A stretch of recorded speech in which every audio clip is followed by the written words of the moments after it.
teman-teman, di videoku kali ini aku akan menceritakan tentang pengalamanku saat melakukan promil atau program hamil. Setelah di YouTubeku sebelum ini aku memang ada menjelaskan tentang beberapa program-programku, program kehamilan gitu loh. Di situ aku sudah jelaskan gitu loh kan, kemarin juga aku sempat di laparoskopi gitu. Tapi di YouTubeku sebelumnya gitu, karena ada sesuatu dan lain hal gitu, jadi aku nggak bisa lagi masuk ke YouTubeku. Ini buat YouTube baru gitu.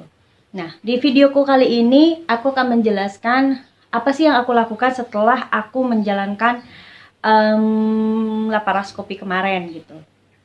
Jadi aku menjalankan laparoskopi kemarin itu tahun 2018. Setelah aku didiagnosa aku ada miom dan kista. Jadi dokter menyarankan aku untuk laparoskopi gitu. Karena itu adalah salah satu penghambat aku untuk bisa mempunyai keturunan gitu. Jadi salah satunya harus dibuang itu gitu. Dan itu dilakukan dengan hanya laparoskopi gitu. Jadi operasi kecil lah gitu. Akhirnya aku dan suami bersepakat untuk menjalankan untuk laparoskopi gitu. Singkat cerita, setelah aku menjalankan laparoskopi, akhirnya di tahun 2019, tepatnya bulan 3, kita berdua memutuskan untuk inseminasi gitu. Karena kan dokter sebelumnya setelah hasil keluar dari diagnosa, hasil dari laparoskopi itu ternyata memang semuanya sudah dibuang gitu, tidak ada penyumbatan dan gitunya, hasilnya tuh bagus gitu. Memang di salurannya tuh apa ya namanya, ada penyumbatan sedikit gitu, tapi udah dibersihkan gitu loh sama dokter, jadi tidak ada penyumbatan. Dan hamil untuk hal alami itu memang kemungkinan besar bisa gitu. Tapi kita berdua akhirnya memutuskan udah deh kita coba deh gitu untuk inseminasi gitu loh. Karena kan semuanya kan udah diberesin tuh gitu, segala penyakit apa tuh miom atau kista gitu kan, semuanya sudah dibereskan gitu, sudah itu. Jadi kita mencoba untuk inseminasi. Nah, inseminasi di kotaku, aku baru tahu sih sebenarnya, aku mengambil kesimpulan aja sebenarnya. Kalau di kotaku itu ternyata inseminasi itu sebenarnya ada harga yang mahal dan harga yang relatif standar lah ya gitu, yang masih bisa terjangkau gitu. Yang mahal ketika kami menanyakan di salah satu dokter yang terkemuka di kotaku. Jadi dokter ini memang sudah terkenal, sudah banyak sudah banyak program-programnya untuk inseminasi atau mungkin bayi tabung, banyak tingkat keberhasilannya tuh lumayan besar gitu di dokter ini gitu.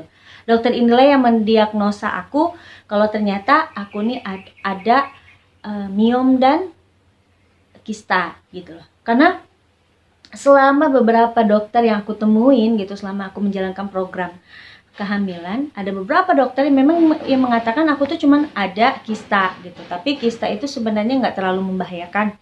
Jadi memang setiap perempuan itu tuh ada kista gitu, tapi tidak menghambat aku untuk hamil gitu. Dan dokter yang terkemuka ini yang bilang kalau ternyata kista dan miomku inilah yang menghambat aku untuk bisa hamil gitu. Jadi akhirnya dialah yang menjalankan aku untuk laparoskopi. Nah, di dokter yang terkemuka ini untuk biaya inseminasi itu mungkin sekitar hampir 30 jutaan gitu. 30 juta ke atas gitu ya. Nah, tapi memang kalau aku lihat gitu ya, dilihat gitu beberapa orang komen, memang banyak yang berhasil gitu dokter ini ketika melakukan inseminasi atau bayi tabung gitu, terkenal lah gitu di kotaku ini. Tapi akhirnya kita memutuskan untuk ke dokter lain gitu. Jadi kami berdua tidak melakukan inseminasi di dokter yang terkenal ini gitu. Jadi ketika kami mencoba untuk konsultasi sama dokter lain untuk melakukan inseminasi, diputuskan, oh ya sudah katanya, kalau memang kalian memang memutuskan untuk inseminasi, kita akan coba gitu. Jadi akhirnya kita melakukan inseminasi di tanggal 26 bulan Maret. Nah, semuanya itu sudah aku kumpulkan di tahun 2019.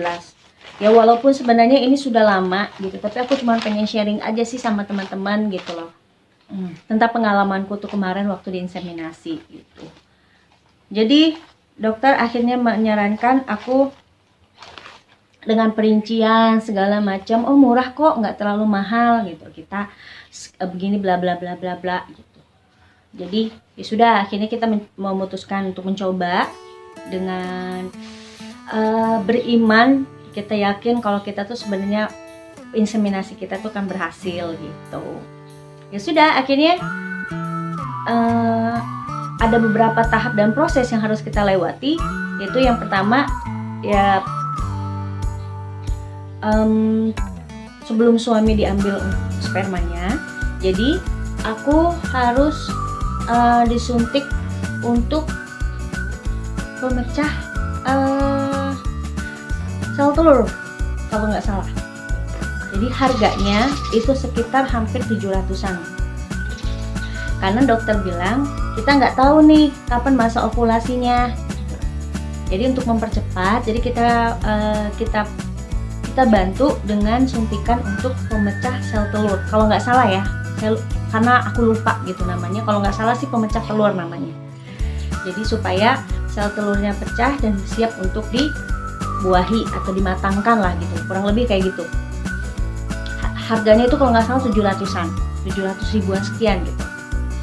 Jadi setelah aku disuntik, besoknya baru suami untuk sperma. Jadi spermanya itu akan dicuci, itu di washing sperma namanya. Nanti akan dipilihin sperma-sperma yang bagus biar bisa disuntik ke sel telur aku gitu. Pagi-pagi suami datang ke sana untuk diambil spermanya, dan malamnya kami datang ke sana untuk siap untuk diinseminasi gitu. Jadi malam setelah aku pulang kerja, aku memang memutuskan habis pulang kerja ya gitu, karena kebetulan masa ovulasi aku tuh nggak dapat di hari libur gitu. Jadi nggak dapat hari Sabtu gitu. Kalau nggak salah hari Jumat ya, kalau nggak salah hari Jumat gitu.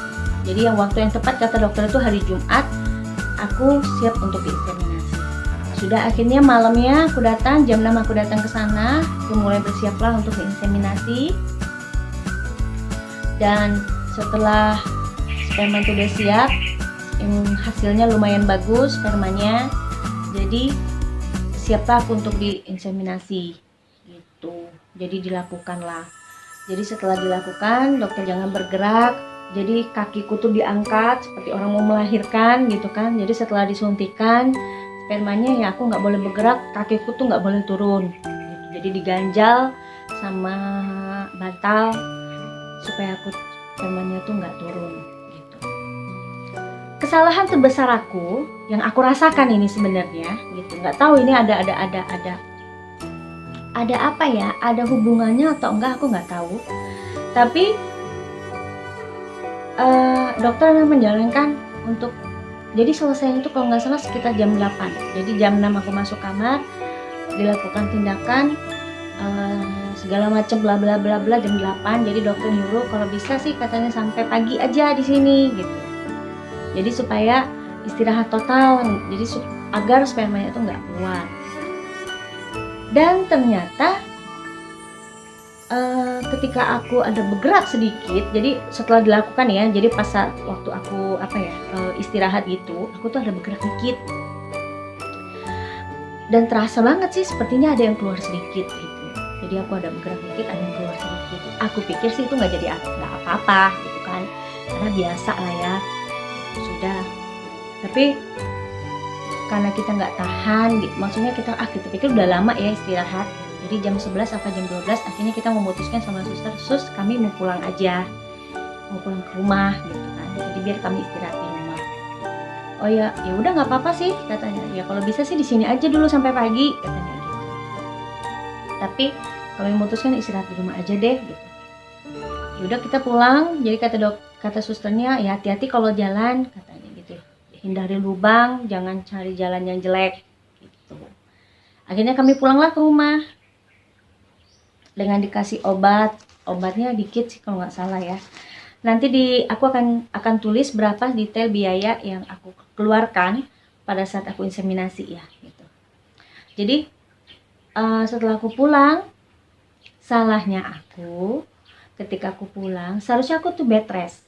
Inilah yang membuat aku tuh sebenarnya agak kurang setuju kalau ketika aku inseminasi saat aku masih bekerja gitu. Sebenarnya aku sudah ngomong dengan suami, nanti kita melakukan inseminasi tapi setelah aku nggak kerja.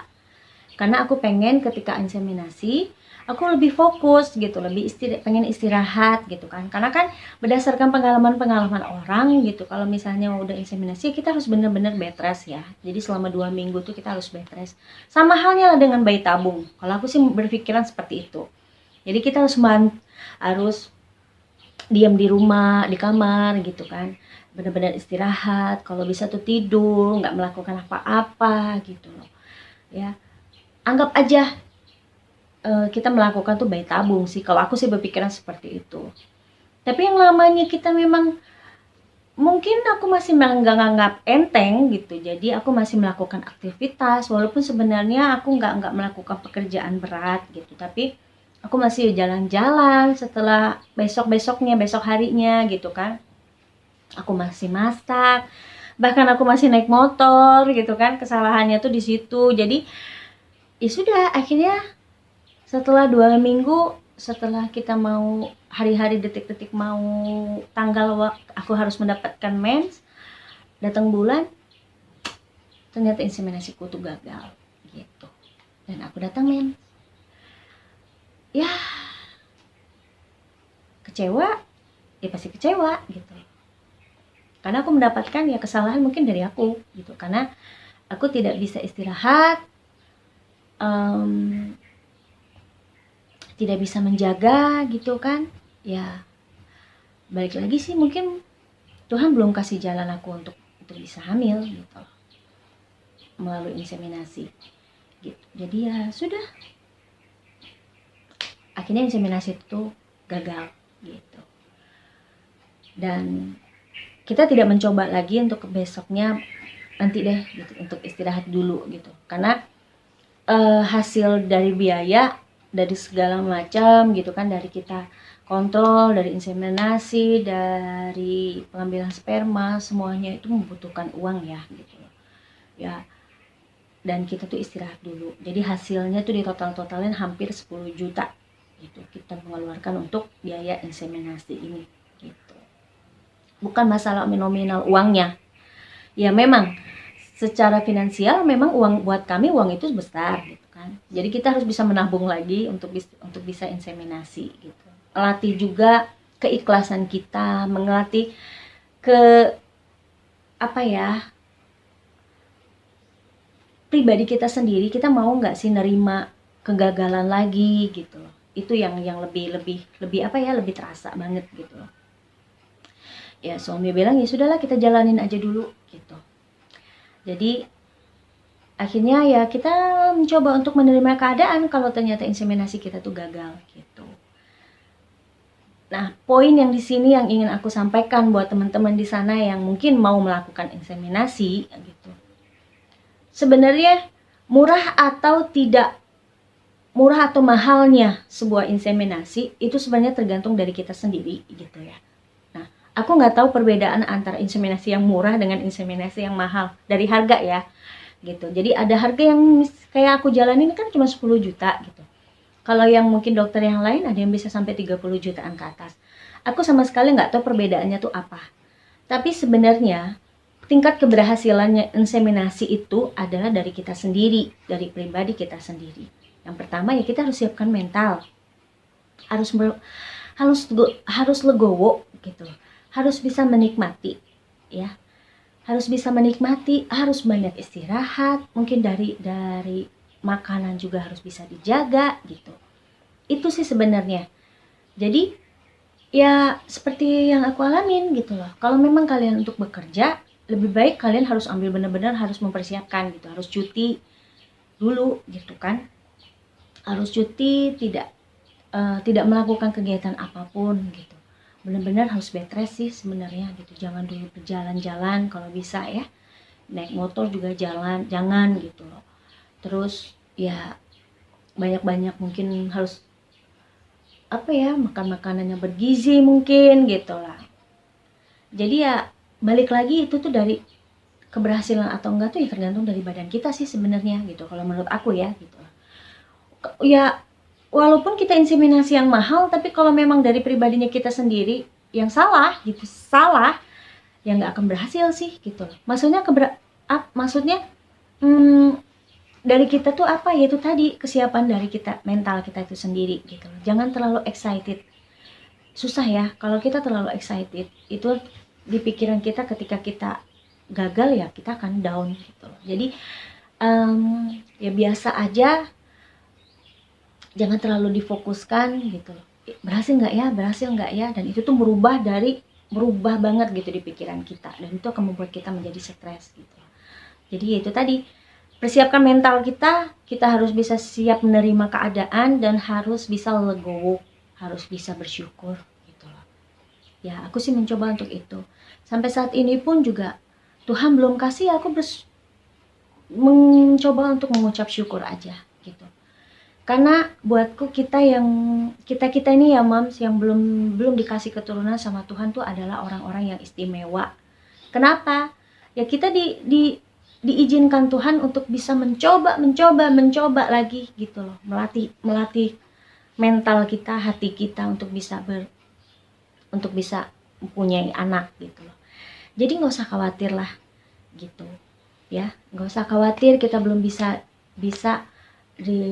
mempunyai anak gitu. Saat ini yang aku jalanin adalah mencoba diriku melatih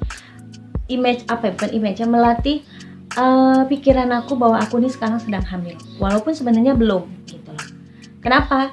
Aku mencoba, aku ini sekarang sedang hamil. Jadi kita harus bisa, kalau orang sedang hamil pasti jaga-jaga kan gitu kan. Segala sesuatunya tuh pasti harus diprotek gitu lah. Dan itu yang saat ini aku jalanin. Aku mencoba berpikir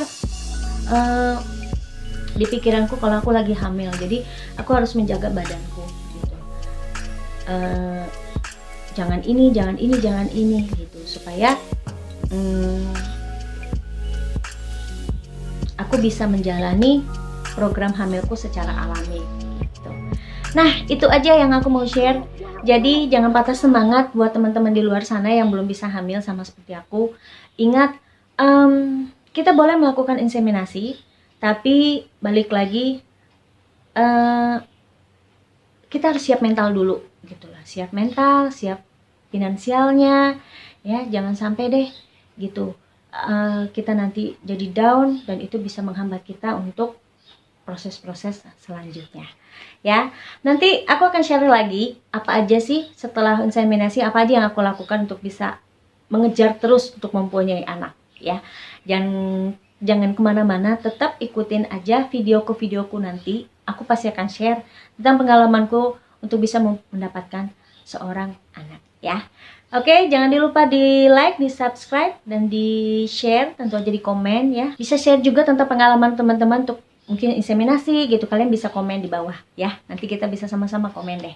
Oke, sampai ketemu di videoku selanjutnya ya. Dadah.